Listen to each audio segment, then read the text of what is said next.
Hi there, I'm Chrissy Hoover, Onslow County Public Health Director, and it's my pleasure to be able to introduce you to Dr. Greg Murphy, who was with us on the evening of March 16th for the County Commissioners meeting.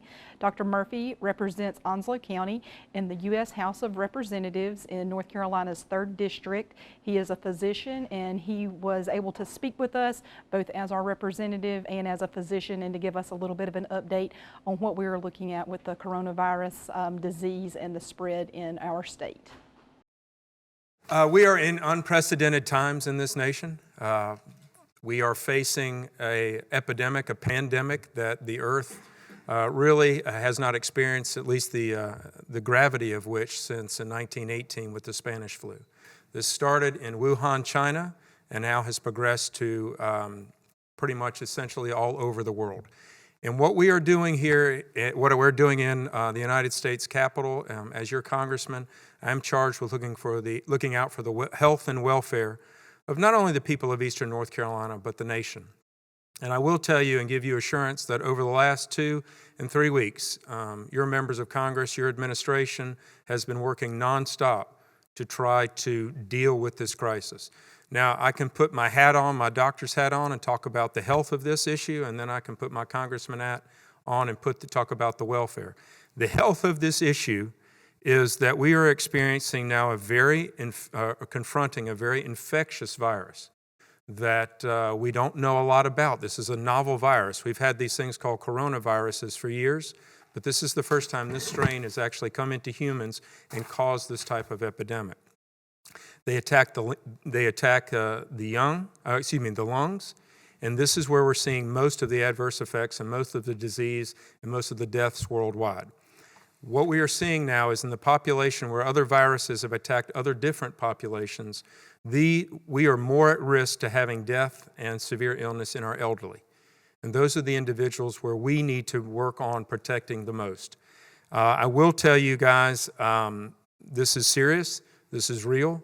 If you look at the best example that we can have in how we don't want our country to go, it's Italy, this very moment.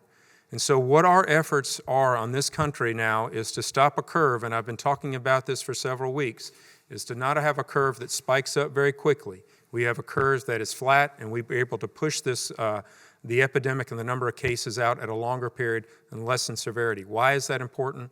We have a finite number of resources in this country to deal with health crises. What has happened in Italy is the curve has spiked way too high, and they have literally been overrun with their health and resources.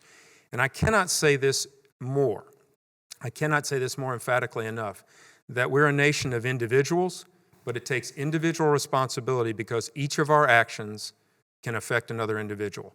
Each individual is thought to have an infection quotient of 1 to 2.6. In other words, that person can infect 2 to 3 other individuals. And so our actions ourselves can affect the livelihood and the life of someone else. And so what do? We wash our hands. We put the old elbow bump, and I don't think the fist bump is the right thing because you put your fist to your face. And this is where the problem is. Touching surfaces, communal surfaces, do it with your elbows. Go through doorknobs through your elbows. The same thing with elevator buttons. Work has now changed. And we're going to be telecommuting. Any business that can should. Any business that can should sit there and try to do things on the computer. That's what I'm doing in my DC offices, and that's what we're doing here. We don't want the work and the welfare of the nation to stop. I just got through a conference call about an hour ago with the Secretary of Treasury and all of my fellow members in the House of Representatives. We're doing all that we can to preserve small business, large business in this country, but we're working to try to make sure that the health of the nation is preserved. So far, there have been fewer than 100 deaths. We're having a death rate in the small percentage. In Italy, if you look at numbers today, they're approaching 8 or 9%. They have an older country. They have a lot more people that smoke and have underlying disease. And what we're trying to do in this nation is take this seriously and push this curve out. I put my doctor hat on. I've been talking with a lot of infectious disease individuals over the last couple weeks. We are doing the right things. We cannot take our foot off the gas. We cannot lay back on this for the next several weeks. So I would implore to you, and I implore really the folks listening and everybody out in the community, take this seriously. If you're elderly, you're over 75, 80, or you're immunocompromised, you have a kidney transplant, diabetes, heart disease, stay home. Don't go out to stores. And you have other individuals, hopefully, that will be out visiting you. Now schools are closed. Why is that important? Because kids generally are not affected or made sick by this disease, but they can still carry the virus. And if they carry that virus home to their grandparents, then they've placed their grandparents at great risk and peril. So it's coming together really as a nation, as a community, throwing the nonsense politics out of this. Virus doesn't care if you're Republican or Democrat or independent. So I think we are in a good place. I think this brings our nation together, our state together, our communities together, and I think we'll be in a good place hopefully in a couple months. The economy is going to be affected.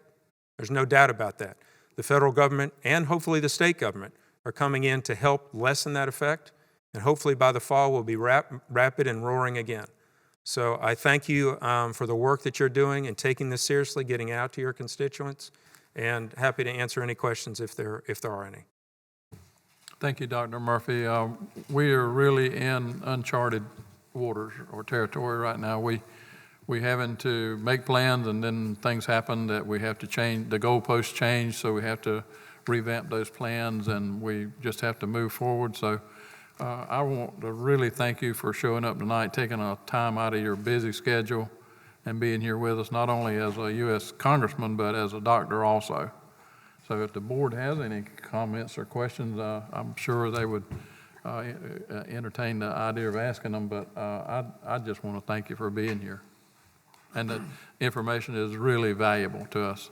We're trying to do everything we can to make things work, and I think handshakes is a thing of the past. I think that's not going to be a greeting resource anymore. I think fist bumping or elbow bumping or toe tapping or just saying,